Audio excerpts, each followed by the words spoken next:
Welcome to commerce educators. आज हम लोग स्टार्ट करने वाले हैं अपना कॉस्ट एंड मैनेजमेंट ऑडिट का पार्ट डी। पार्ट डी अपना कितने मार्क्स का है? 10 मार्क्स का है। और यहाँ पे दो ही चैप्टर्स हैं। First is forensic audit and जो अपना सेकंड चैप्टर है that is anti money laundering. ठीक है, दो ही चैप्टर्स है, काफी छोटे चैप्टर्स है, काफी सिंपल चैप्टर्स हैं। ठीक है, चलो स्टार्ट कर लेते हैं। सबसे पहले हम लोग स्टार्ट कर रहे हैं जो अपना फर्स्ट चैप्टर है इसका, वो फोरेंसिक ऑडिट। देखो, इस चैप्टर को मैंने दो पार्ट्स में डिवाइड किया है। ठीक है, सो जो फर्स्ट हम इसको 1.1 बोल रहे हैं, जो इसका सेकंड पार्ट है, इसी चैप्टर का सेकंड पार्ट है दैट इज 1.2। ठीक है, चलो अब हम लोग स्टार्ट कर लेते हैं फोरेंसिक ऑडिट के मीनिंग से। अच्छा, सबसे पहले आपको याद होगा हमने डिस्कस किया है कि ऑडिट क्या होता है। अब ऑडिट आपको याद हो तो ऑडिट का प्राइमरी ऑब्जेक्टिव, मतलब ऑडिट बेसिकली क्या है? Systematic and independent examination. But audit करने के पीछे ऑब्जेक्टिव क्या है? ऑडिट करने के पीछे ये ऑब्जेक्टिव है कि हमें फाइंड आउट करना है, ओपिनियन देना है बेसिकली किसके ऊपर? ट्रू एंड फेयर व्यू के ऊपर हमें अपना ओपिनियन देना है। करेक्ट। लेकिन अब यहाँ पे जो फोरेंसिक ऑडिट है, फोरेंसिक ऑडिट थोड़ी सी डिफरेंट होती है। देखो, आपको याद होगा नॉर्मली ऑडिटर का ये मोटिव नहीं होता फ्रॉड ढूंढना है, एरर ढूंढना है। वो उसको मिल जाता है तो वेल एंड गुड, वो वहां पे रिपोर्ट कर देगा। बट उसका ये माइंडसेट नहीं है कि मुझे जाना ही कंपनी में ऑडिट करना ही क्यों है, to find out frauds. But forensic audit में वो कंपनी में जा ही क्यों रहा है fraud? That means forensic audit is a sort of investigation जहां पे कंपनी में ऑलरेडी फ्रॉड्स हुए हैं, क्राइम हुए हैं। अब क्राइम तुम ये मत बोलना कि वो मर्डर हो गया, किडनैपिंग हो गई, वो वाले क्राइम्स नहीं हुए हैं। यहाँ पे हम स्पेसिफिकली जिन क्राइम्स के बारे में बात करेंगे वो क्राइम्स होंगे white collar crimes. White collar crimes क्या होते हैं? ऐसे क्राइम्स जो व्हाइट कॉलर एम्प्लॉयज करते हैं। नाउ व्हाइट कॉलर एम्प्लॉयज जो आपके टॉप लेवल के, जैसे बोर्ड मैनेजमेंट है ना, ये सब लोग। अब इसमें जो अपने फ्रॉड्स है, क्राइम्स है, ये सब उस कंपनी में हुए हैं और ऑडिटर उनको ढूंढने के लिए जो ऑडिट करता है that is known as forensic audit. चलो देखो, सबसे पहले यहाँ पे जो अभी हम क्राइम्स के बारे में बात कर रहे थे, एक बार हम उनको देख लेते हैं। देखो, जो व्हाइट कॉलर क्राइम्स है वो कौन कौन से हो सकते हैं। फर्स्टली, कोई भी लीगल एक्टिविटी आप कर रहे हो, बुक्स ऑफ अकाउंट्स में आप किसी भी टाइप का मैनिपुलेशन करते हो। एम्बेजलमेंट ऑफ कैश का मतलब होता है कैश की हेर फेर कर देना, है ना। देन इनसाइडर ट्रेडिंग क्या होता है कि बीइंग एन इनसाइडर हमारे पास में इंफॉर्मेशन होती है। जैसे अगर आप एक कंपनी के डायरेक्टर हो तो आपको पता है यार कंपनी में प्रॉफिट हुआ है कि लॉस हुआ है, और आपको पता है किससे पहले? पब्लिक से पहले। यानी आपको यूपीएसआई पता है, अनपब्लिश प्राइस सेंसिटिव इंफॉर्मेशन। ठीक है, इसका भी एक चैप्टर आता है, अपने लॉ में आता है। ठीक है, हम वहां पर डिस्कस करेंगे। बट यहाँ पे इनसाइडर ट्रेडिंग में क्या बोला हमने कि आपके पास यूपीएसआई है। ठीक है, अनपब्लिश प्राइस सेंसिटिव इंफॉर्मेशन, ऐसी इंफॉर्मेशन जो पब्लिक को नहीं पता पर आपको पता है, बट उसकी वजह से जो शेयर की प्राइसेस हैं उसमें काफी ज्यादा वेरिएशन आ सकता है। जैसे आपको पहले से पता होता है कंपनी के क्या प्रॉफिट है। ठीक है, अब आपको पता है कंपनी के यार अच्छे खासे प्रॉफिट हुए हैं, तो इन फ्यूचर कंपनी के शेयर्स की प्राइसेस जो है वो बढ़ेंगी बिकॉज डिमांड बढ़ेगी, तो आप पहले ही परचेज कर लेते हो। सो ऐसी सब चीजें अगेन गलत है। मनी लॉन्ड्रिंग अपना अगेन एक पूरा चैप्टर है, नेक्स्ट चैप्टर अपन वही पढ़ने वाले हैं, ब्लैक मनी को व्हाइट में कन्वर्ट करना। सो यहाँ पे जो फ्रॉड्स है वो कैसे? व्हाइट कॉलर क्राइम्स, यानी कि ये कोई नॉर्मल जैसे अपनी कंपनी का क्लर्क वगैरह वो नहीं करेगा, टॉप मैनेजमेंट के लोग करेंगे जिनके पास में इतनी अथॉरिटी है। सो ऐसे फ्रॉड्स को ढूंढने के लिए जो ऑडिट होती है उस ऑडिट को हम लोग क्या बोलते हैं? Forensic audit. ठीक है, फोरेंसिक ऑडिट सस्पिशन, शक से चालू होती है, देन हम इन्वेस्टिगेशन करते हैं और इन्वेस्टिगेशन में आइदर हम कंफर्म करते हैं अच्छा फ्रॉड हुआ है, इसने किया है, या फिर हम डिस्पेल करते हैं यानी कि नहीं, आपको गलत फहमी हो गई थी, there is no such fraud. अच्छा, फोरेंसिक ऑडिट में बंदे के पास में जो है वो हर टाइप की स्किल होनी चाहिए। जैसे यहाँ पे accounting, law, investigation, human psychology, मतलब सब कुछ आना चाहिए, क्योंकि यहाँ पे आप सिर्फ नॉर्मल ऑडिट नहीं कर रहे हो, आप क्रिमिनल को पकड़ रहे हो। क्रिमिनल को पकड़ने के लिए हमें हर चीज पता होनी चाहिए, उसकी साइकोलॉजी भी पता होनी चाहिए कि यार अच्छा इस सिचुएशन में नॉर्मल बंदा ऐसे करता है, क्रिमिनल ऐसे करता है, इसने ऐसे क्यों किया होगा। आईटी के बारे में एक्सपर्ट जो डिटेक्टिव स्किल्स होती हैं, ये सब आपको पता होनी चाहिए। नेक्स्ट है common areas of forensic audit, की कहां कहां पर बेसिकली फ्रॉड हो रहा है, क्या टाइप का फ्रॉड हो रहा है जहां पे ऑडिटर ये ढूंढने के लिए ऑडिट कर सकता है। देखो, फर्स्ट क्या है? करप्शन। सेकेंड है asset misappropriation and third है financial statement fraud. One by one हम इसको देखते हैं। देखो, सबसे पहले अगर हम करप्शन के बारे में बात करें तो इसमें भी तीन चीजें हैं। Conflict of interest, bribery and extortion. सबसे पहले अपना आता है कॉन्फ्लिक्ट ऑफ इंटरेस्ट। देखो कॉन्फ्लिक्ट ऑफ इंटरेस्ट आप याद रखना, कभी भी किसी भी पर्सन का, जैसे अगर हमें कंपनी में काम कर रहे हैं तो कंपनी में हम कंपनी के इंटरेस्ट के बारे में सोचेंगे, कहीं पर भी हमारा इंटरेस्ट कंपनी के इंटरेस्ट के साथ में क्लैश अगर करता है तो उसे हम क्या बोल देते हैं, कॉन्फ्लिक्ट ऑफ इंटरेस्ट। ठीक है, तो जैसे यहाँ पर क्या बोला है कि जो भी बंदा फ्रॉड कर रहा है वो कंपनी के इंटरेस्ट के ऊपर खुद का इंटरेस्ट देख रहा है। जैसे मान लो कोई पर्सन है, उसको लग रहा है कि मुझे यार पैसे चाहिए, उसको किसी कॉम्पिटिटर ने कॉल करके बोला कि तुम मुझे मेरी कंपनी, जिस कंपनी में तुम काम कर रहे हो उस कंपनी की इन्फॉर्मेशन दे दो, ठीक है, और मैं तुम्हें इतना इतना रुपए जो है वो ट्रांसफर करवा देता हूँ। तो ये कॉन्फ्लिक्ट ऑफ इंटरेस्ट है या नहीं? आप पैसों के लिए अपने कंपनी की इन्फॉर्मेशन वहां पे लीक कर रहे हो, या आपको कोई पर्सनल इंटरेस्ट है, ठीक है, तो वो सारी चीजें। ब्राइबरी हम जानते हैं, रिश्वत देना। अच्छा, ब्राइबरी तो मुझे आपसे काम करवाना है तो मैं सामने से आपको ब्राइब दूंगी। एंड एक्सटॉर्शन क्या होता है? हवाला। बेसिकली हम सामने वाले को डरा धमका के उससे पैसे डिमांड कर रहे हैं कि देना पड़ेगा। ठीक है, सो अगेन ये तीनों ही चीजें सही है क्या? नहीं है। नेक्स्ट है, असेट को आपने मिस अप्रोप्रिएट किया, जैसे चोरी वोरी कर ली, गलत पेमेंट कर दिया, जैसे मतलब फेक इनवॉइस बना दिए आपने, या फिर आपने स्टॉक की चोरी कर ली, असेट्स का मिसयूज कर लिया, मतलब असेट के साथ कोई भी चीज आप गलत कर रहे हो। Financial statement fraud, reporting proper नहीं की तो फ्रॉडलेंट फाइनेंशियल रिपोर्टिंग इसमें आ जाएगा। जानबूझ के आपने फाइनेंशियल स्टेटमेंट्स को फॉल्सिफाई किया, गलत दिखाया है ना, असेट कुछ और है आपने शो कुछ और कर दिया। जानबूझ के आपने इंपॉर्टेंट ट्रांजैक्शंस को ओमिट किया, हुए तो थे बट आपको नहीं बताने तो आपने नहीं लिखे। Miss application of financial reporting standard, जो अपने रिपोर्टिंग स्टैंडर्ड्स होते हैं जैसे, तो वो रिपोर्टिंग आपने उसके अकॉर्डिंग नहीं की और लाइबिलिटीज छुपाई। अगेन बेसिक चीजें हैं जो आपको पहले से पता होंगे, ये अलग अलग टाइप के फ्रॉड्स होते हैं। सो जो भी फ्रॉड्स हैं, ये फ्रॉड्स को ढूंढने के लिए जो हम ऑडिट करवाते हैं दैट इज फोरेंसिक ऑडिट। अब देखो यहाँ पे आपको नेक्स्ट टॉपिक क्या बताया है, इन्वेस्टिगेशन मेथोडोलॉजी ऑफ ऑडिटर। अब देखो कुछ नहीं है, नॉर्मली हम ऑडिट का जो प्रोसेस पढ़ते हैं एकदम सेम प्रोसेस है, बस यहाँ पे आपको एक चीज और एक्स्ट्रा याद रखनी है। देखो एक तो क्या होता है, पूरा जो आपका प्रोसेस है, इन्वेस्टिगेशन वाली फेज चलेगी, पूरा आपका इन्वेस्टिगेशन चलेगा, वही एक्सेप्ट करोगे पहले, ठीक है, प्लानिंग करोगे, एविडेंस कलेक्ट करोगे, रिपोर्टिंग करोगे, सब कुछ होगा।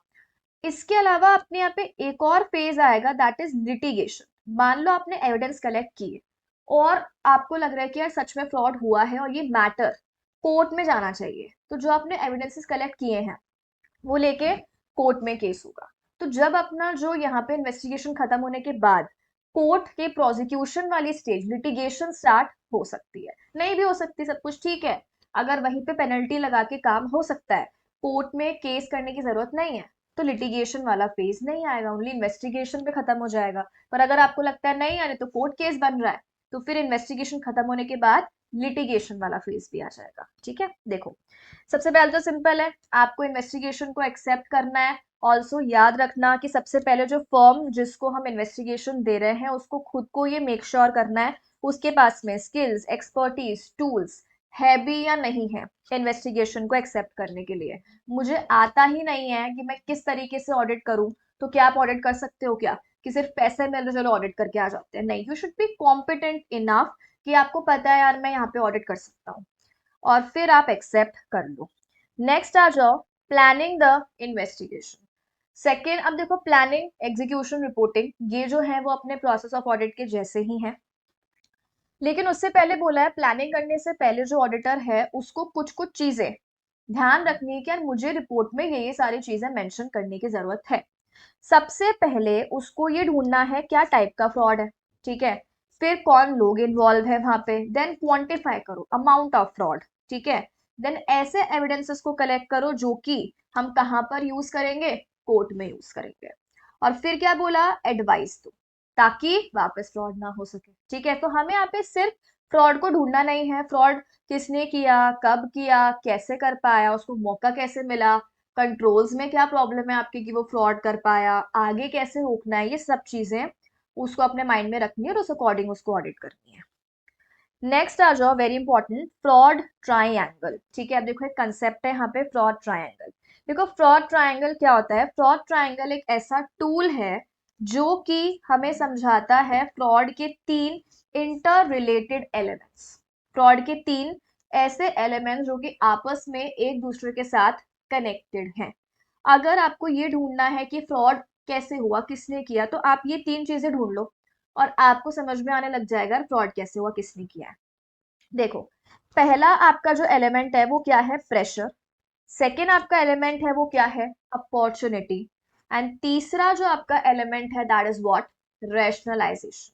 देखो, सबसे पहले जो पर्सन फ्रॉड कर रहा है उसके पास में फ्रॉड करने का मोटिव भी तो होना चाहिए। एक बात बताओ, तुम मुझे बोलोगे कि यार अंबानी ने फ्रॉड कर लिया, उसको पैसों की कमी हो रही थी, कोई सेंस है? कोई मानने वाली बात है क्या? नहीं।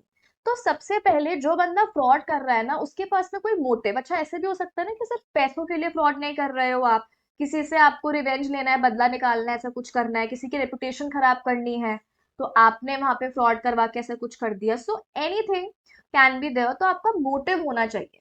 सेकंड क्या बोला? अपॉर्चुनिटी। फ्रॉड करने का मौका मिलना चाहिए हमें, मौका ही नहीं मिलेगा तो हम फ्रॉड कर पाएंगे क्या? नहीं।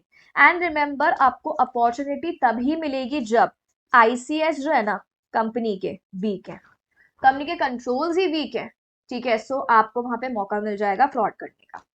एंड तीसरा जस्टिफिकेशन, आप जस्टिफाई कर पाओ कि हाँ मैंने फ्रॉड किया, मेरा ये रीजन था, ठीक है। तो इस तरीके से, तो यहाँ पे ये 3 चीजें बोली, प्रेशर, सेकेंड क्या है? अपॉर्चुनिटी, और तीसरा क्या है? रेशनलाइजेशन। क्लास में हम इसका एक एग्जाम्पल भी लेते हैं, काफी फनी सा, अभी हम अवॉइड कर देते हैं बिकॉज अभी हमें थोड़ा सा क्विक करना है। चलो, सो आई होप ये क्लियर होगा। Pressure, opportunity, rationalisation. अब आ जाओ नेक्स्ट। अब प्लानिंग की बात हो रही थी, तो प्लानिंग में सबसे पहले तो आपको ये प्लान करना है कि मुझे ये 3 चीजें ढूंढनी है। और प्लानिंग में बेसिकली हम, तरीका ऑब्वियस है ना, प्लानिंग में आप यही तो प्लान करते हो कि यार एग्जीक्यूशन कैसे करना है। So planning includes identification of the best way to gather evidences. Next आता है एविडेंस गैदर करो। और आपको याद होगा एविडेंस कलेक्ट करने के लिए हम ऑडिट टेक्निक्स लगाते हैं, ठीक है। अब जो ये हम ऑडिट टेक्निक्स लगाते हैं, अच्छा नॉर्मली आप याद करो जो अपनी ऑडिट टेक्निक्स होती हैं, इंटर में भी आती हैं, फाइनल में भी है, इतनी इनडेप्थ नहीं है बट हाँ जाती है अलग अलग जगह पे, किसी को नहीं याद है तो आप इसको नोट कर लेना। देखो, OICAI, ये आपकी क्या है? नॉर्मल, मैं सिर्फ फॉरेंसिक की नहीं बता रही हूँ, ये नॉर्मल ऑडिट टेक्निक्स है। ओ अपना क्या होता है? ऑब्जर्वेशन। आई अपना क्या होता है? इंस्पेक्शन। सी अपना क्या होता है? कैलकुलेशन और कंप्यूटेशन। ए अपना होता है एनालिटिकल प्रोसीजर्स। और आई जो है वो अपना होता है इंक्वायरी एंड कंफर्मेशन। ये अपने 5 ऑडिट टेक्निक्स होती हैं, जो कि कोई से भी ऑडिट हो, ये टेक्निक्स, टेक्निक्स क्या होती हैं? मेथड्स, तरीके, जिसको अप्लाई करके हमें एविडेंस कलेक्ट करना है, ठीक है। ऑब्जर्व करो, इंस्पेक्शन में वाउचर्स, डॉक्यूमेंट्स, इन सबको चेक करो। जैसे अपन कैलकुलेशन की बात करें तो मान लो कंपनी ने डेप्रिसिएशन लगाया, आप डेप्रिसिएशन को खुद भी कैलकुलेट करके देख लो कि अच्छा सही अमाउंट आया है कि नहीं आया है। एनालिटिकल प्रोसीजर्स में आपके रेशियोज, कंपैरिजंस आते हैं, ट्रेंड्स आते हैं ना, ये सब एनालिसिस आते हैं उसमें। एंड इंक्वायरी मतलब पूछना, और कंफर्मेशन मतलब जो हमने इंक्वायरी से पूछा उसको कंफर्म करवाना, करेक्ट। सो ये सारी ऑडिट टेक्निक्स होती है। अगर आपको कहीं पर भी क्वेश्चन आ जाए कि यार क्या टेक्निक से हम एविडेंस कलेक्ट करते हैं कहीं पर भी, और आपको मान लो कंटेंट नहीं आ रहा हो, आप ये लिख के आ जाना, ठीक है, छोड़ के मत आना, ये लिख के आ जाना। देखो, सबसे पहले क्या बोला? पब्लिक डॉक्यूमेंट्स को रिव्यू करो, बैकग्राउंड चेक करवाओ हर बंदे का। देन इंटरव्यू, जैसे हमने यहाँ पे इंक्वायरी एंड कंफर्मेशन लिखा था तो वो इसी का ही पार्ट है, इंटरव्यूज। इंफॉर्मेशन कलेक्ट करो अलग अलग सोर्सेज से, ट्रस्टवर्दी हो जो। Surveillance, monitor and track all official email, जितने भी ईमेल्स आए, मेल्स आए, टेक्स्ट मैसेजेस आए, जो भी है सबको, मतलब इन डेप्थ एग्जामिनेशन करो सब चीज की। ई है गोइंग अंडर कवर। देखो कभी कभी क्या होता है, जैसे तुमने देखा होगा कि हम रोड वोड पे जाते तो पुलिस वाले, तुमने देखा होगा कि कभी कभी वो यूनिफॉर्म में नहीं होते अपनी, है ना, तो तुम्हें समझ ही नहीं आता है पुलिस वाला, फिर वो अचानक से तुम जा रहे होते हो, 4 लोग बैठ के ऐसे उड़ा के एकदम बिना हेलमेट के, और वो आगे के खड़े हो जाते हैं। और फिर वो क्या बोलते हैं कि यार मैं तो यहाँ पे पुलिस वाला हूँ, बट उन्होंने उस टाइम पे वो अपनी जो यूनिफॉर्म है वो नहीं पहन रखी होती। सो उसको हम क्या बोल रहे हैं, हमें समझ में नहीं आया ना कि अच्छा ये थे। अगर हमें वो दिख जाते हैं तो हम उतर जाते हैं या हेलमेट लगा लेते हैं, वट या फिर यू टर्न लेके भाग जाते हैं। तो अंडर कवर का मतलब यहाँ पे कि अपनी आइडेंटिटी रिवील करे बिना फ्रॉड को ढूंढना। हमेशा ऑडिटर को ऐसा नहीं करना है। बट अगर आपको लग रहा है कि यार मैं डायरेक्टली, मतलब इतना कॉम्प्लिकेटेड केस है कि मैं डायरेक्टली इनसे कुछ पूछ रहा हूँ ना, ये अपना मुंह ही नहीं खोल रहे, तो वो फिर अंडर कवर, मतलब जैसे मतलब लोगों के पास जाएगा, लाइक एम्प्लॉय के पास जाएगा, किसी के पास जाएगा, पर बताएगा नहीं कि वो ऑडिटर है। ठीक है। नेक्स्ट है फाइनेंशियल स्टेटमेंट्स को इन डेप्थ देखो और जितने भी एविडेंसेस कलेक्ट किए हैं उन सबको मतलब बेसिक एनालाइज करो। Next reporting. आपने इन्वेस्टिगेशन कंप्लीट कर ली, आपने सारे एविडेंसेस कलेक्ट कर लिए, अब रिपोर्टिंग करो। जो भी फाइंडिंग्स आपकी आई हैं, देन क्या समरी निकल के आई है कि यार क्या है, फ्रॉड है, कैसे है, कितना लॉस हुआ है, फ्रॉड कैसे प्लान हुआ था, कैसे किया गया फ्रॉड, और कैसे हम उसको फ्यूचर में प्रिवेंट कर सकते हैं। ठीक है, ये सारी चीजें। अच्छा, आप देखो, मैंने आपको बताया था दो फेजेस होते हैं, तो फोर्थ वाले फेज पे अपना इन्वेस्टिगेशन कंप्लीट हो गया। अगर फिफ्थ वाला फेज जो है वो आ भी सकता है, नहीं भी आ सकता, अगर आपको लगता है मैटर वहीं खत्म हो गया, तो आप फिफ्थ वाले फेज पे मत जाओ, लिटिगेशन पे मत जाओ। अगर आपको लग रहा है नहीं यार कोर्ट केस होगा, तो ही ये स्टेज आएगी। तो यहाँ पे क्या बोला, auditors are called to courts as expert witness. अगर कोर्ट केस हुआ है तो ऑडिटर ने ऑब्वियस से पूरी ऑडिट की है, तो उसको एज अ विटनेस बुलाया जाएगा, और जो भी उसने एविडेंसेस कलेक्ट करे हैं वो सारे एविडेंसेस भी कोर्ट में बुलाए जाएंगे, मतलब उसको भी बुलाया जा रहा है, एविडेंसेस को भी वहां पे प्रेजेंट किया जा रहा है। तो दस there are two phases, investigation phase and litigation phase. ठीक है। सो ये अपना पूरा हो गया यहाँ पे प्रोसेस। अब आ जाओ नेक्स्ट। नेक्स्ट है अपना fraud risk management. Simple topic है, फ्रॉड की जो रिस्क होती है। देखो यहाँ पे क्या बोला, फ्रॉड में हमने तीन एलिमेंट्स पढ़े थे, प्रेशर या फिर मोटिव कह लो, अपॉर्चुनिटी कह लो, और तीसरा रैशनलाइजेशन, दैट इज जस्टिफिकेशन, क्यों किया।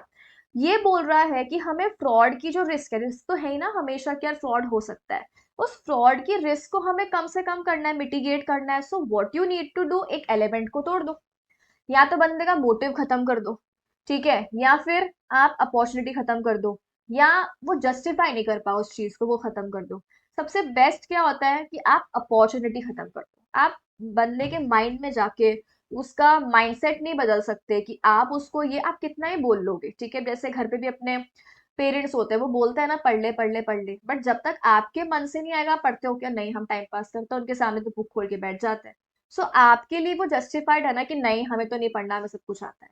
जब आपके खुद के मन से आएगा तो ही तो आप पढ़ने बैठोगे। तो सिमिलरली हम किसी के माइंड में जाके उसका ये चेंज नहीं कर सकते कि यार फ्रॉड नहीं करना चाहिए, वो उसके खुद से आएगा।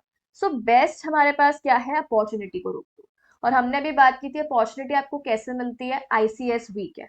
आईसीएस को इतना स्ट्रॉन्ग कर लो कि आपका फ्रॉड का मतलब अगर कहीं पे होने भी वाला है ना, आपको पहले ही अलर्ट हो जाए। ठीक है। तो break the key elements and removal of opportunities is the most actionable route। चलो अब आते हैं नेक्स्ट टॉपिक पे। नेक्स्ट टॉपिक अपना क्या है, रेड फ्लैग्स। ये टॉपिक अगर आप लोग सोशल मीडिया पे हो तो आई होप जितने भी जेंजीज है सबने ही सुना होगा ना, रेड फ्लैग के बारे में हम बात करते हैं, रेड फ्लैग ग्रीन फ्लैग। सो वही वाली कंसेप्ट हमें यहाँ पे लगानी है। रेड फ्लैग का मतलब क्या होता है, वार्निंग सिग्नल्स, मतलब ये डेंजरस बंदा है, इससे दूर रहो, ऐसा ही होता है। सो यहाँ पे भी वही है कि रेड फ्लैग का मतलब ये है कि हमें वार्निंग मिल रही है कि अच्छा यहाँ पे यार ये सारे चीजें देख के हमें लग रहा है कि ये बंदा फ्रॉड कर सकता है। यानी हमें अभी तक प्रूव नहीं हुआ है ये कि यार उसने ही फ्रॉड किया है, बट हम ये कह सकते हैं कि यार इसकी हरकतें ऐसी हैं या इसकी सिचुएशन ऐसी है दैट वी माइट कंक्लूड कि यार ये फ्रॉड करने वाला है या इसने कर दिया है ऐसा कुछ। ठीक है।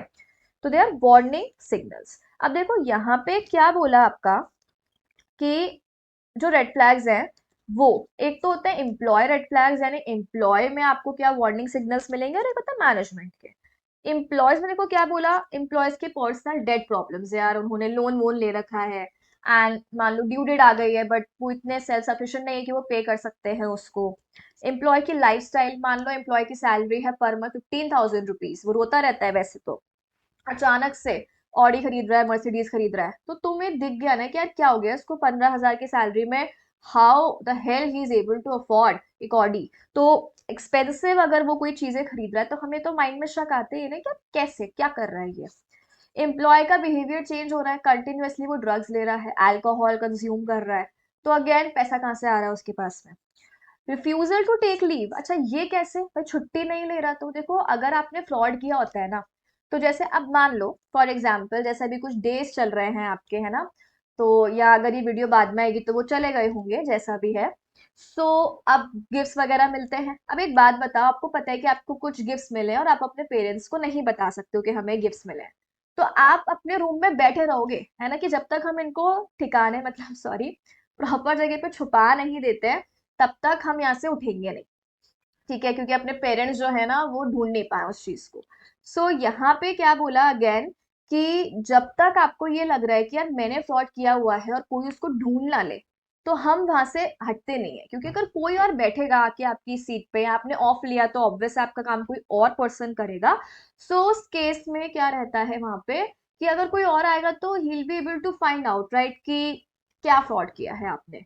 तो इसीलिए आप छुट्टी लेने से मना कर देते हो कि यार नहीं, हमें तो लेनी ही नहीं है, ताकि अपना फ्रॉड पकड़ में ना आए। High employ turnover specially in areas which are vulnerable to fraud. यानी कि जहां पे आपको लग रहा है कि यार यहाँ पे है ना कंट्रोल्स वीक है, फ्रॉड होने के चांसेस ज्यादा हैं, वहां पे एम्प्लॉय टर्नओवर भी ज्यादा है। एम्प्लॉय टर्नओवर का मतलब क्या होता है, कि एम्प्लॉयज बार बार ऑर्गेनाइजेशन छोड़ के जा रहे हैं, मतलब वो वहां पे सर्वाइव नहीं कर रहे, बार बार बहुत ही फ्रीक्वेंट छोड़ के जा रहे हैं और नए नए एम्प्लॉयज आ रहे हैं। तो ये भी तो पॉसिबल है कि यार यहाँ पे फ्रॉड करने के चांसेस हैं, वो जल्दी से फ्रॉड करके भाग जाते हैं, पकड़ में आए उससे पहले भाग जाते हैं। So that is high employ turnover. Management red flags, weak ICs, management खुद ही आईसीएस को नहीं मान रहा है। मैनेजमेंट डिसरिस्पेक्ट शो कर रहा है फॉर रेगुलेटर्स, कि वो यहाँ पे जो मैनेजमेंट है वो क्या काम कर रहा है, कि जैसे लॉ वाले जो भी लोग हैं, लाइक आरओसी हो गए या जो भी सेबी वगैरह हो गया, उनको आप इंफॉर्मेशन प्रोवाइड नहीं कर रहे हो। डिसेंट्रलाइजेशन विदाउट एडिक्वेट मॉनिटरिंग, यानी कि आपने इतना डेलीगेट कर रखा है चीजों को, सारी पावर्स आपने बांट रखी है लोगों को, मतलब आप प्रॉपर उसको मैनेज ही नहीं कर रहे, सबको ऐसे ही दे दिया कुछ भी। तो अब एक्सेस पावर दोगे तो obviously people will misuse it. Frequent changes in auditor, bar bar auditor को निकाल रहे हो, वो कुछ बोल रहा है, आपको लग रहा है कि यार ये फ्रॉड पकड़ लेगा, उसको निकाल दो। इन एक्सपीरियंस अकाउंटिंग पर्सनल, ये हमने पहले भी बात की थी, कि जो कंपनी फ्रॉड करती है वो ऐसे लोगों को वहां पे एम्प्लॉय करती है जो लोग क्या होते हैं, inexperience, because they not be able to find out अच्छा यहाँ पे ये फ्रॉड हो रहा है, क्योंकि उनको तो खुद को समझ में नहीं आ रहा। ठीक है, मैनेजमेंट जब भी डिस्कशन कर रहा है तो वो एक लिमिटेड लोगों के साथ कर रहा है, बहुत सारे लोगों को वो इन्वॉल्व वहां पे नहीं कर रहा। पॉलिसीज एंड प्रोसीजर डॉक्यूमेंटेड ही नहीं है, या बनाई हुई है तो हम उनको फॉलो नहीं कर रहे, बना के बस होता है ना दिखावा के लिए आपने बना दिया टाइम टेबल, देखो मम्मी बनाया हुआ है टाइम टेबल, तो तुम मानते हो उसको, नहीं मानते। Then compensation programme is out of proportion, किसी किसी को, मतलब मान लो फालतू का काम करने के लिए आपका जो पैकेज है वो 40 लाख का, कुछ कुछ नहीं कर रहा वो, बट स्टिल उसका पैकेज कितना है, 40 लाख का। सो वो जस्टिफाइड नहीं है।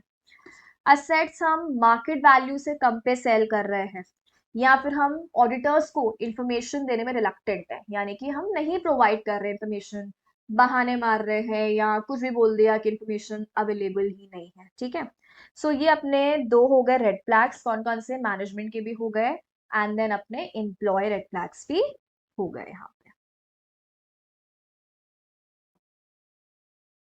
अब आ जाओ नेक्स्ट टॉपिक पे। देखो नेक्स्ट टॉपिक क्या है अपना, major corporate frauds and scandals led to to new legislative changes. देखो क्या बोला, अभी हम इतने सारे फ्रॉड्स की बात कर रहे हैं, तो जो इतने सारे फ्रॉड्स है उसकी वजह से दो लेजिस्लेटिव चेंजेस आए, एक्ट में चेंज लाया गया। देखो सबसे पहले तो ये जो दो टॉपिक्स है ना, आप इनको स्टार लगा लो, बिकॉज अगेन ये टॉपिक्स ऑडिट में भी आते हैं, ऑडिट में इनडेप्थ नहीं है, हम यहाँ पे इतना इनडेप्थ नहीं पढ़ेंगे, बट लॉ में ये इनडेप्थ आते हैं। ठीक है, सो सेक्शन 447 जो है वो तो यहाँ पर भी है और लॉ में भी है। तो सेक्शन 447 में फ्रॉड की डेफिनेशन एंड फ्रॉड की पनिशमेंट दोनों बता दी, कि अगर कोई कॉर्पोरेट फ्रॉड कर रहा है, कंपनी लेवल पे, बॉडी कॉर्पोरेट लेवल पे फ्रॉड कर रहा है, तो उसके लिए हमने अलग से कंपनीज एक्ट में डेफिनेशन डाल दी है। ठीक है, अभी तक जो इंडियन पिनल कोड वगैरह में डेफिनेशन थी उसको सेपरेट करके कॉर्पोरेट के लिए अलग से डेफिनेशन बना दी। ठीक है, सेक्शन 447 एंड इसको हमें याद करना है section, you need to learn section 447। जहां पर भी आप कंपनीज एक्ट के फ्रॉड की बात करोगे, सेक्शन 447 आपको लिख के आना है for sure. Next, creation of SFIO under section 212 of companies act to investigate such frauds. अच्छा, कंपनीज एक्ट में अपना जो एक चैप्टर आता है इंस्पेक्शन इंक्वायरी इन्वेस्टिगेशन, वहां पे जो इन्वेस्टिगेशन के सेक्शन स्टार्ट हो रहे हैं सेक्शन 210 से, वहां पे एक सेक्शन 212 भी आता है। सेक्शन 212 जो है वो आपका सेक्शन क्या है, SFI. SFIO is serious fraud investigation office, जो कि इन्वेस्टिगेशन का काम करता है, ठीक है। जैसे अपने सीबीआई है, तो सीबीआई तो ओवरऑल सारे जो है आपके क्राइम्स को फाइंड आउट करती है। SFIO जो है वो कॉर्पोरेट लेवल पे जो फ्रॉड्स हुए हैं उसको फाइंड आउट करने के लिए बनाया गया है बाय सेंट्रल गवर्नमेंट। तो ये हमें यहाँ पे इन डेप्थ नहीं पढ़ना है। 447 हमें इन डेप्थ पढ़ना है, नेक्स्ट टॉपिक वही है। ऑल्सो 447 आप याद रखना, जो पार्ट ए है अपना उसमें भी आता है, ठीक है, और यहाँ पर भी आता है। पार्ट ए अपने ऑडिट का ही, ठीक है। चलो नेक्स्ट आ जाओ, definition of fraud under section 447। और ये डेफिनेशन और जो पनिशमेंट है यू नीड टू रिमेम्बर, क्योंकि इंपॉर्टेंट है, ठीक है। अगर आपका कहीं पर भी सेक्शन 447 का रेफरेंस आ रहा है और आपको लग रहा है कि यार हमारा जो आंसर है उसमें हम लिख सकते हैं, सो आप लिख के आओ। Now fraud in relation to affairs of, देखो यहाँ तो कंपनी में करो या आप बॉडी कॉर्पोरेट में करो, क्या क्या करोगे, कोई भी एक्ट कुछ किया, ओमिशन जो करना चाहिए था उसको नहीं किया, किसी फैक्ट को हमने कंसील किया मतलब छुपा लिया, या अपनी पोजीशन का अब्यूज किया मतलब मिसयूज किया पावर का, आप डायरेक्टर हो तो आपके पास पावर्स, आपने मिसयूज किया। कमिटेड बाय एनी पर्सन, उसने खुद ने किया या विद द कनाइवेंस यानी कि उसने किसी और की हेल्प की, किसी के साथ मिलकर किया, इन एनी मैनर, और उसका इंटेंशन। आपको याद रखना है फ्रॉड एंड एरर में यही डिफरेंस है। एरर अनइंटेंशनल होता है, गलती, फ्रॉड जानबूझ के। सो फ्रॉड में the intention is always present. अब आपका इंटेंशन क्या है, डिसीव करना, चीट करना किसी को, अनड्यू एडवांटेज लेना, ठीक है। अनड्यू एडवांटेज का मतलब होता है कि जो एडवांटेज आपको नहीं मिलनी चाहिए, एक होता है ड्यू एडवांटेज मतलब मिलनी चाहिए, अनड्यू एडवांटेज मतलब वो एडवांटेज आपको नहीं मिलनी चाहिए। अगर आपने वो काम नहीं किया तो उस काम के लिए आपको क्या सैलरी मिलेगी, नहीं, फिर भी अगर आपने चोरी करके ले ली तो दैट इज अनड्यू एडवांटेज। या फिर इंजर द इंटरेस्ट, किसके अगेंस्ट में काम कर रहे हो, कंपनी, शेयर होल्डर, क्रेडिटर्स या एनी अदर पर्सन, वेदर और not there is any wrongful gain और रॉन्गफुल लॉस। ये बोल रहा है कि आपने फ्रॉड किया, इनमें से कोई भी इंटेंशन था, जरूरी नहीं है वो फ्रॉड करने के बाद आपका रॉन्गफुल गेन हुआ हो या किसी का रॉन्गफुल लॉस हुआ हो। पहले तो ये समझो, रॉन्गफुल गेन का मतलब क्या होता है, गेन समझते हैं हम लोग प्रॉफिट, एंड रॉन्गफुल मतलब जो नहीं होना चाहिए था। लॉस हमें पता है, रॉन्गफुल मतलब जो लॉस किसी का नहीं होना चाहिए था। मान लो आपने फ्रॉड किया, बट उस फ्रॉड करने की वजह से आपको कोई प्रॉफिट नहीं हो पाया, आपने कर दिया बट कोई बेनिफिट नहीं मिला, तो क्या हम ये बोलेंगे कि वो फ्रॉड ही नहीं है, या वो फ्रॉड है, फ्रॉड है ना, ठीक है। वैसे ही आपने फ्रॉड किया पर उस फ्रॉड करने से किसी को कोई मान लो नुकसान नहीं हुआ, लॉस नहीं हुआ किसी का, तो क्या हम ये मान लेंगे क्या लॉस नहीं हुआ तो फ्रॉड नहीं है? अरे आपका इंटेंशन तो गलत है। जो आपका लॉस हो भी सकता था पर नहीं हुआ, तो प्रॉफिट नहीं हुआ, लॉस नहीं हुआ, वो सेकेंडरी है, उससे फर्क नहीं पड़ता, आपका इंटेंशन गलत है। So that will be treated as a fraud, ठीक है। Next is punishment. पनिशमेंट देखो, again you need to learn it. देखो, जो पनिशमेंट है वो डिपेंड करती है अमाउंट ऑफ फ्रॉड पे, कि क्या कितना वैल्यू का है। ऑब्वियस सी बात है, अगर आपने ज्यादा वैल्यू का फ्रॉड किया तो पनिशमेंट भी ज्यादा होगी, कम वैल्यू का फ्रॉड किया तो पनिशमेंट भी कम होगी। चलो देखो, क्या है, अगर आपने कितने वैल्यू का फ्रॉड किया है, एटलीस्ट 10 लाख और 1% of turnover whichever is lower, इन दोनों में से जो भी लोअर वैल्यू है अगर आपने उसका फ्रॉड किया है तो पनिशमेंट देखो इम्प्रिजनमेंट एंड फाइन है, ठीक है। इम्प्रिजनमेंट कितनी है, मिनिमम 6 महीने, मैक्सिमम 10 साल। और फाइन कितना है, minimum amount involve in fraud, जितने का आपने फ्रॉड किया, अगर आपने फ्रॉड किया है 4 लाख का तो आपका पनिशमेंट का जो मिनिमम फाइन का अमाउंट है that is also minimum 4 lakh. और अगर आपका मैक्सिमम की बात करें तो 4 लाख का 3 टाइम्स कर लो, ठीक है, 12 लैक्स आपका हो जाएगा। तो अगर बेसिकली आपने जो फ्रॉड किया उसकी वैल्यू इतनी है तो आपके ऊपर ये पनिशमेंट आएगी, और अगर उसकी वैल्यू इस अमाउंट से कम है, मतलब ये वाली है, लेस वाली है, तो आपकी जो पनिशमेंट है वो भी चेंज हो जाएगी। अच्छा, क्लास में जो रेगुलर क्लासेस होती है मैं आपको पूरा सॉल्व करके, मतलब एग्जाम्पल करते हैं हम लोग प्रैक्टिकल, कि इतना अमाउंट है और उस अमाउंट के अकॉर्डिंग इतनी इतनी आपकी पनिशमेंट आ रही है। बट अगेन अभी हमें क्विकली करना है तो अभी हम पूरा क्वेश्चन नहीं करेंगे, ठीक है। अच्छा, एक और चीज आप देखो यहाँ पे, हाउएवर अगर फ्रॉड में, जैसे यहाँ पे हम बात करें मिनिमम 6 मंथ्स थी, पर अगर आपकी पब्लिक इंटरेस्ट इन्वॉल्व है, पब्लिक जो है, पब्लिक एट लार्ज का इंटरेस्ट अफेक्ट किया आपने, तो उस केस में मिनिमम इम्प्रिजनमेंट कितनी रहेगी आपकी, 3 इयर्स रहेगी, ठीक है, you need to remember.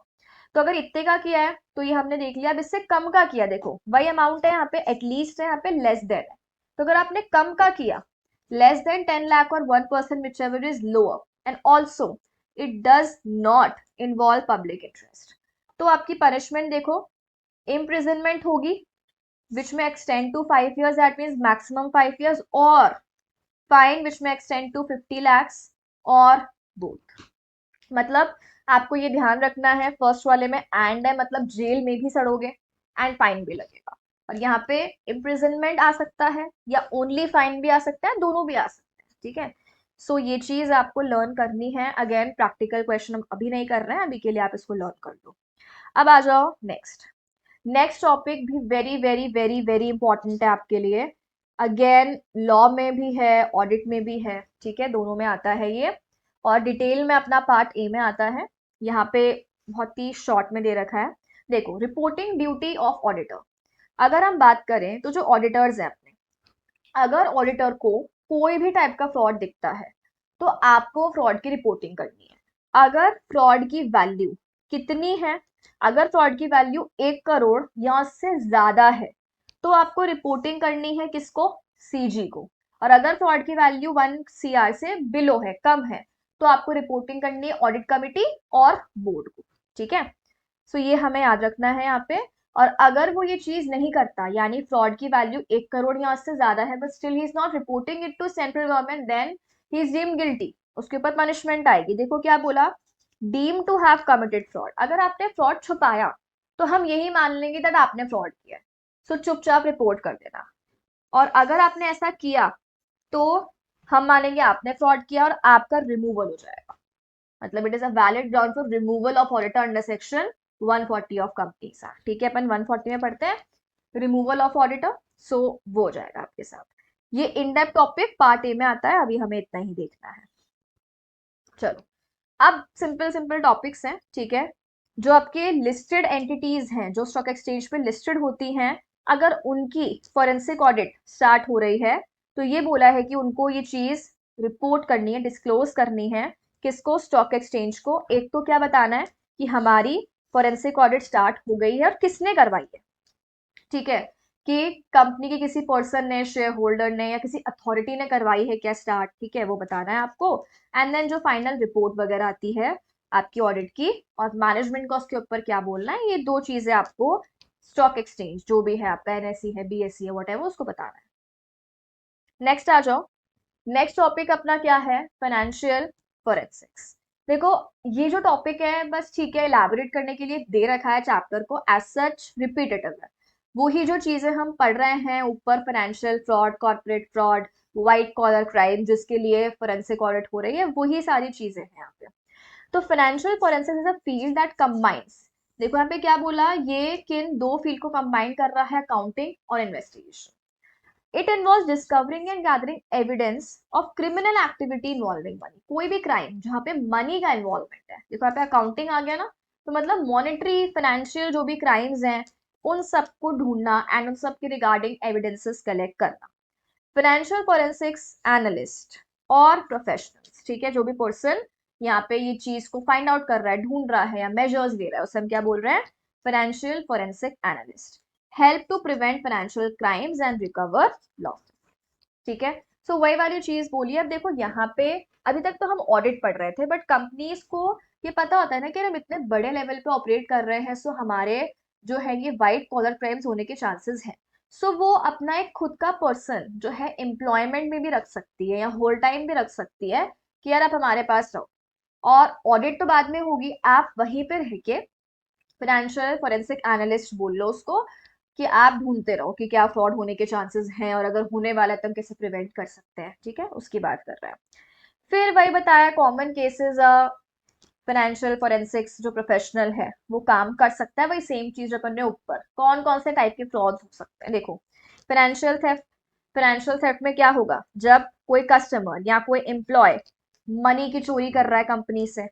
Security market का कोई फ्रॉड होगा कि हमने इन्वेस्टर को मान लो चीट कर दिया, कोई गलत information they the just because हम चाहते हैं कि वो हमारी कंपनी के शेयर्स परचेज कर ले, तो झूठ बोल दिया उसको, है ना, कन्विंस करने के लिए। मनी लॉन्ड्रिंग, इलीगल जो अपना ब्लैक मनी है उसको कन्वर्ट करना into white money. Corporate valuation dispute, जैसे मान लो अपना मर्जर अमेलगमेशन होने वाला है तो हम वैल्यूएशन करवाते हैं ना कि यार जो कंपनी का मर्जर हो रहा है तो क्या क्या वैल्यू है, वैल्यूएशन करवाते हैं। सो उस टाइम पे हमने मान लो कुछ फ्रॉड्स वगैरह हो रहे थे, तो अब वैल्यूएशन के टाइम पे हमने उस पर्सन को अपॉइंट करके क्या बोला कि कोई फ्रॉड्स वगैरह है अगर, तो आप ढूंढ के बता दो हमें।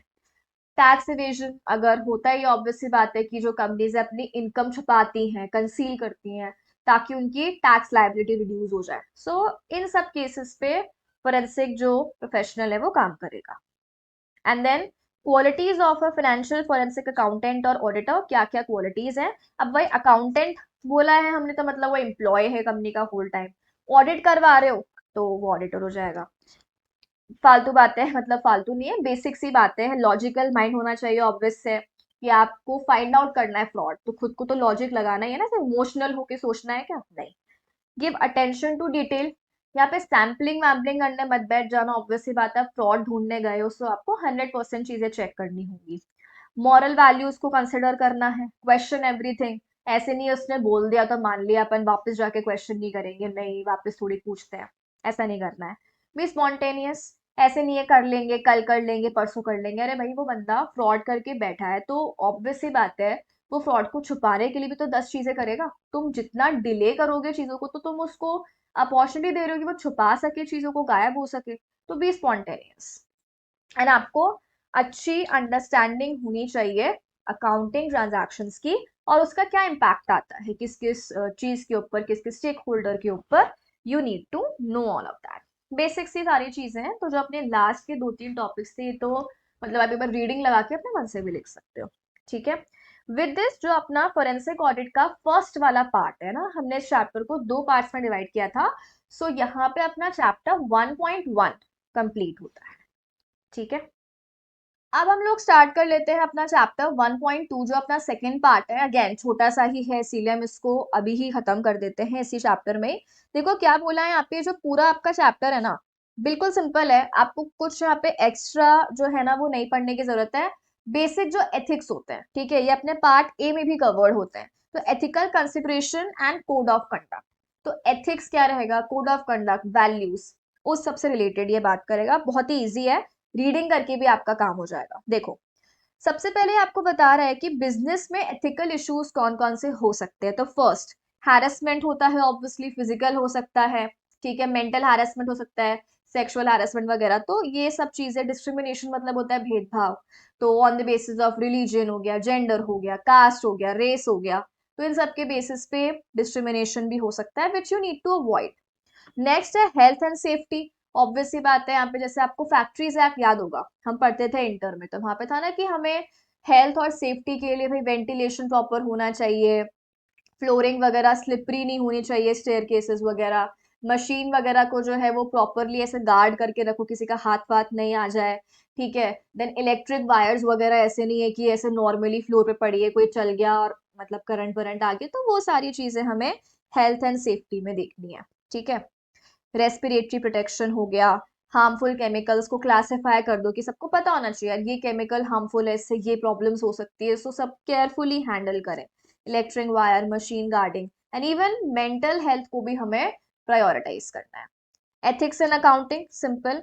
नेक्स्ट है non disclosure and corporate espionage. देखो क्या होता है, कुछ कुछ एम्प्लॉयज जो होते हैं वो क्या करते हैं, उनके पास इंफॉर्मेशन आ जाती है, मतलब आ भी क्या जाती है, वो गलत तरीके से निकाल लेते हैं कंपनी की जो कॉन्फिडेंशियल इन्फॉर्मेशन है, जैसे क्लाइंट का डेटा निकाल लिया, क्लाइंट के नंबर्स निकाल लिए, फिर किसी दूसरी कॉम्पिटिटर कंपनी को उन्होंने सेल कर दिया और बदले में पैसे वैसे ले लिए। सो ये सब चीजें गलत है।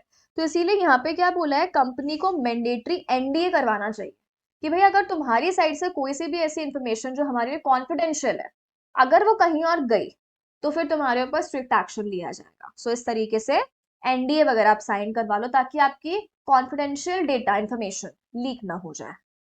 देन हमें क्या करना होगा, ऑब्वियस सी बात है, एथिकल जो भी इश्यूज आ रहे हैं उसको हमें, जो रिस्क है कि भाई एथिक्स फॉलो नहीं हो रहे हैं, वैल्यूज फॉलो नहीं हो रहे हैं, उसको हमें रिड्यूस करना है। सबसे पहले तो आपको ये देखना होगा, आइडेंटिफाई करो कि कंपनी में एथिक्स चैलेंज क्या है, कि लोगों को क्या एथिक्स ऐसे हैं जो चैलेंज कर रहे हैं, मतलब वो नहीं मानना चाह रहे। जैसे बहुत सारे लोग होते हैं ऑनेस्टी नहीं मानना चाहते कि भाई सच क्यों बोलना है, झूठ बोल के काम चला रहे हैं। ठीक है। या फिर ऐसा होता है कि नहीं, हमें तो पैसे कमाने हैं तो हम गलत तरीकों से भी कमाएंगे, कस्टमर को बेवकूफ बनाकर भी कमाएंगे, सो वो सारी चीजें। ग्रेटेस्ट रिस्क एरियाज कौन कौन से हैं, वैल्यूज की कंपनी क्या क्या वैल्यूज चाहती है कि ये कंपनी के एम्प्लॉयज में होनी चाहिए, क्या वैल्यूज इंपॉर्टेंट है। तो पहले तो आप फाइंड आउट कर लो कि भाई क्या प्रेजेंट सिनेरियो है and what are you expecting कि एम्प्लॉयज में ये सब चीजें होनी चाहिए। नेक्स्ट देख लो कि क्या आपकी स्ट्रेंथ्स है कंपनी की, क्या आपकी वीकनेस है, एंड देन प्लानिंग करके उसको रिमूव करो, बेसिक। नेक्स्ट आता है स्ट्रॉन्ग फाउंडेशन, कि आप एक प्रॉपर एथिक्स और उन एथिक्स को कंप्लाई करने के लिए, फॉलो करने के लिए एक प्रोग्राम बनाओ। अब उसके कुछ कुछ फीचर्स हैं। सबसे पहले क्या बोला, freedom to question the management without fear. अगर किसी एम्प्लॉय को लगता है कि कंपनी में ये काम गलत हो रहा है, तो वो सोचे नहीं भाई क्वेश्चन करने से पहले कि यार ये तो मैनेजमेंट का या डायरेक्टर का फेवरेट एम्प्लॉय है, मैं इसे कंप्लेन करूंगा तो मेरे ऊपर ही उल्टा हो जाएगा। तो ऐसी सारी चीजें नहीं होनी चाहिए। कोई गलत कर रहा है तो आपके पास मतलब इतना ऐसा एनवायरनमेंट हो कि आप गलत चीजों को पॉइंट आउट कर सकते हो, आपके साथ कुछ गलत नहीं होगा। Rewards for following ethical standard, कि अगर हम कुछ एथिक्स मानते हैं तो ऑब्वियस सी बात है ना, अगर आप अच्छा करते हो और आपको अप्रिसिएशन रिवॉर्ड मिलेगा तो बहुत प्रमोट करोगे उसको। एडवाइस वगैरह लो, एथिकल एडवाइस लो। देन जो भी मिसकंडक्ट हो रहा है तो एम्प्लॉयज को भी आप पावर दो कि अच्छा अगर कोई मिसकंडक्ट हो रहा है तो आप ऐसे रिपोर्ट करो, इसको कंप्लेन करो, ये एक्शन लो। ठीक है। वॉयलेटर्स जो भी हैं उनको कैसे डिसिप्लिन किया जाए, उनको कैसे सिखाया जाए, उनके लिए पेनल्टीज वगैरह होनी चाहिए। ठीक है। Not reward questionable practices even if they produce good result. जैसे तुम लोग करते हो चीटिंग करके, हम मान लो क्लास में फर्स्ट आ गए, अब फर्स्ट आए वो अच्छी बात है, बट क्या ये चीज सही है, नहीं है ना, सो वो वाली चीज है। जो भी पोटेंशियल वायलेशंस है उनको रिपोर्ट करो। ठीक है। आपको याद होगा हम एक टॉपिक पढ़ते हैं विजिल मैकेनिज्म, विसिल ब्लोअर, कि वो बता देता है कि कंपनी में ये फ्रॉड्स हो रहे हैं एंड उसकी आइडेंटिटी रिवील नहीं होती है ना, उसकी बात कर रहा है। Performance evaluation and then training वगैरह दो कि कैसे हम एथिक्स को प्रमोट कर सकते हैं। नेक्स्ट है develop a culture of integrity. अब यहाँ पे देखो मैनेजमेंट की ड्यूटीज होनी चाहिए कि मैनेजमेंट यहाँ पे क्या काम करे, खुद एक कल्चर बनाए जहाँ पे ऑनेस्टी एंड इंटेग्रिटी वाली चीजें फॉलो हो। तो लीडर्स आर पावरफुल ड्राइवर्स, क्योंकि वो ही टोन सेट करेंगे। जो लीडर करेगा वो ऑब्वियस सी बात है बाकी लोग उसको देखते देख, मतलब लीडर अच्छा है, लीडर एथिक्स फॉलो कर रहा है, तो जो फॉलोवर्स होंगे वो तो अपने आप ही करेंगे।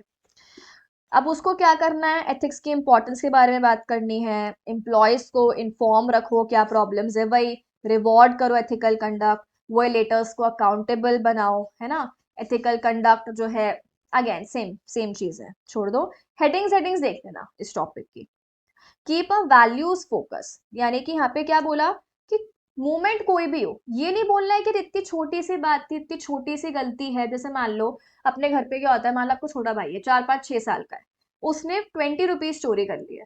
अब मान लेते हैं कि आपने जो है ना वो क्या बोल दिया उसको कि यार कोई बात नहीं, 20 रुपए तो है, क्या मारना है इसको, क्या सुनाना है इसको।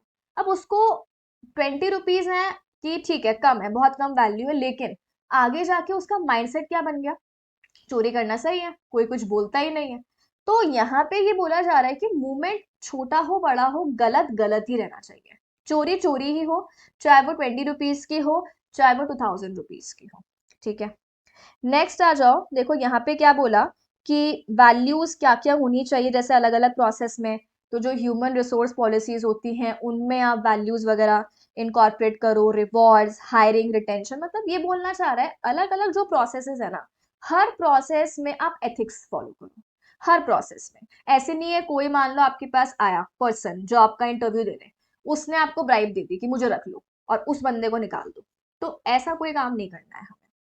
प्रमोशन वगैरह, मतलब जितनी भी सारी कंपनी में चीजें हो रही है ना, हर एक मैटर में एथिक्स मानते हैं। देन री इवेल्युएट एंड रिवाइज, ऐसा तो है नहीं कि भाई जो चीजें जो पॉलिसीज आपकी आज काम कर रही है 10 साल बाद भी वही काम करेंगी, नहीं यार, एनवायरनमेंट चेंज हो रहा है, सर्कमस्टांसिस चेंज हो रही है। सो आप भी री इवेल्युएट करते रहो कि यार अच्छा ये चीजें चेंज हो गई है एंड हमें अपना प्लान ऐसे ऐसे चेंज करना चाहिए। नेक्स्ट है प्राइमरी चैलेंजेस जो कंपनी फेस करती है जब वो एथिक्स लगाना चाहती है तब।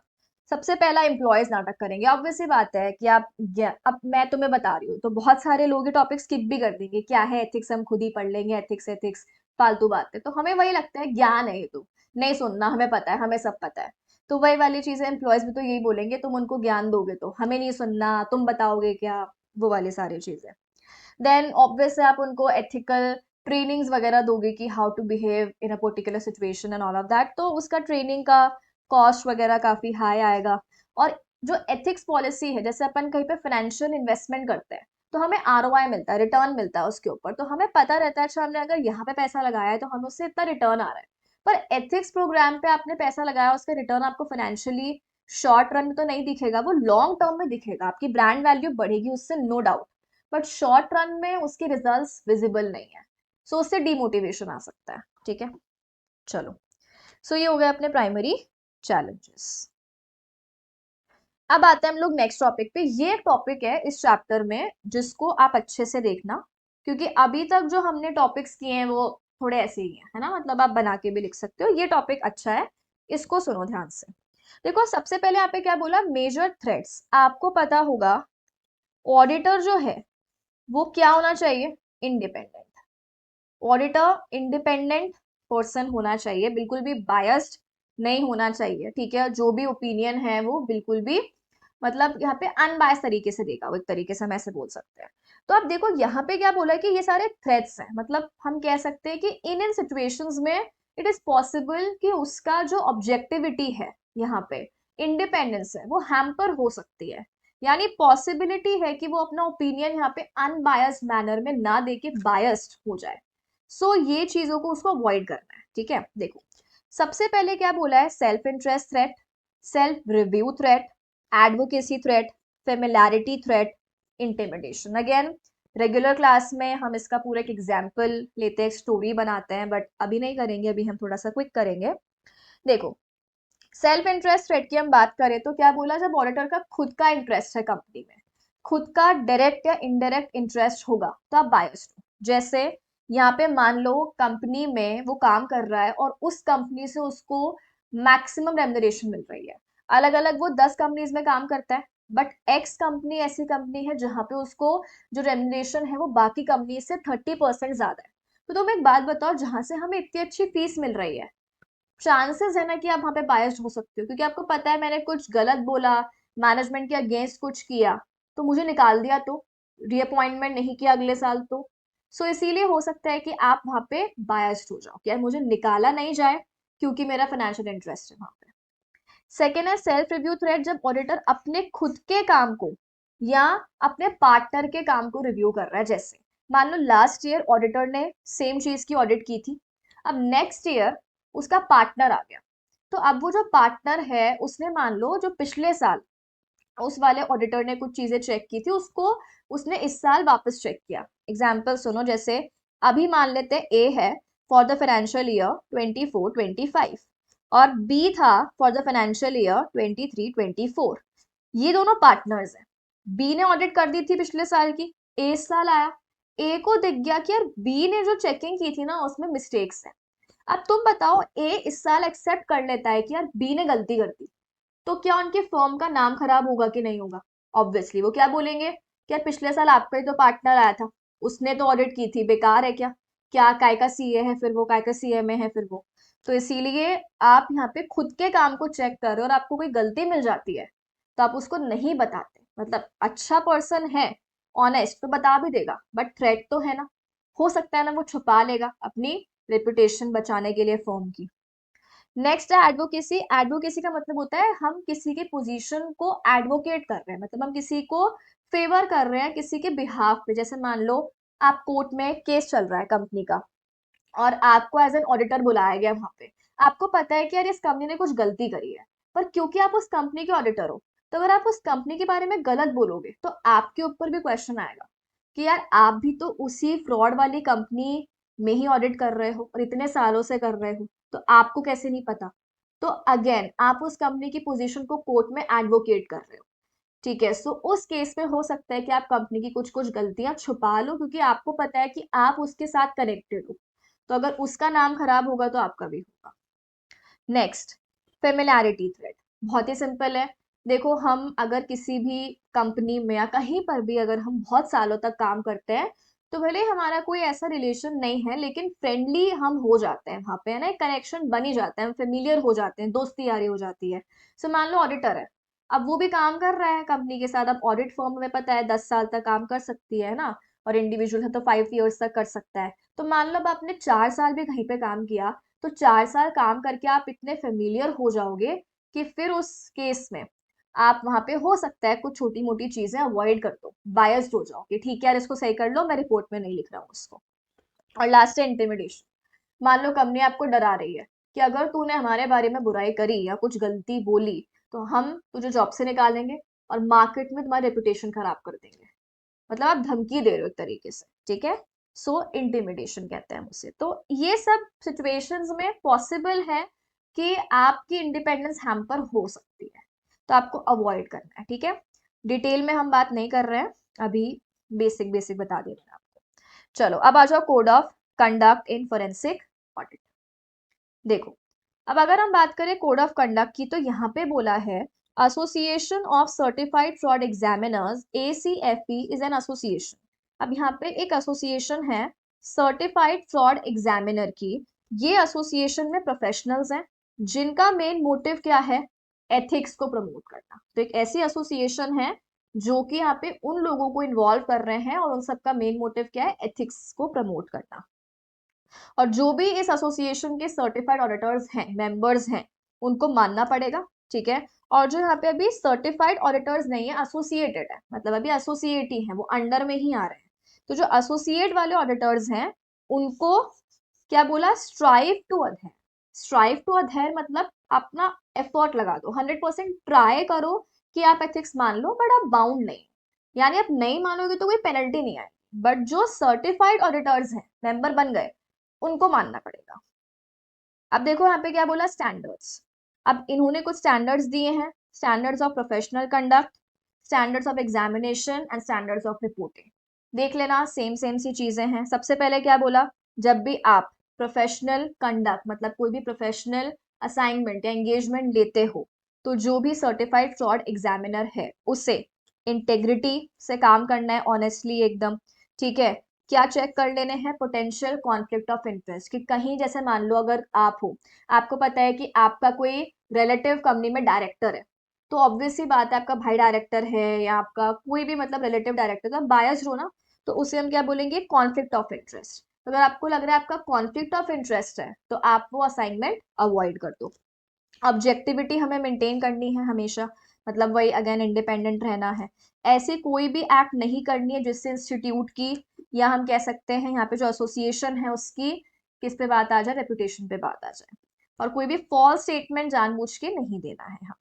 देन प्रोफेशनल कॉम्पिटेंस तो पता ही है, वही काम लेना है हमें जिस काम को करने के लिए आप कॉम्पिटेंट हो, ठीक है। और हमेशा आपने सुना होगा सीपीई लेना होता है, जब भी हम मेंबर बन जाते हैं इंस्टीट्यूट में तो सीपीई लेना होता है, यानी कि कंटिन्यू आपको क्या करना होता है, ट्रेनिंग जो सेशंस होते हैं या कुछ ऐसे वर्कशॉप्स आती रहती है, वो कंटिन्यू आपको अपने आप को एजुकेट करते रहना है, ठीक है।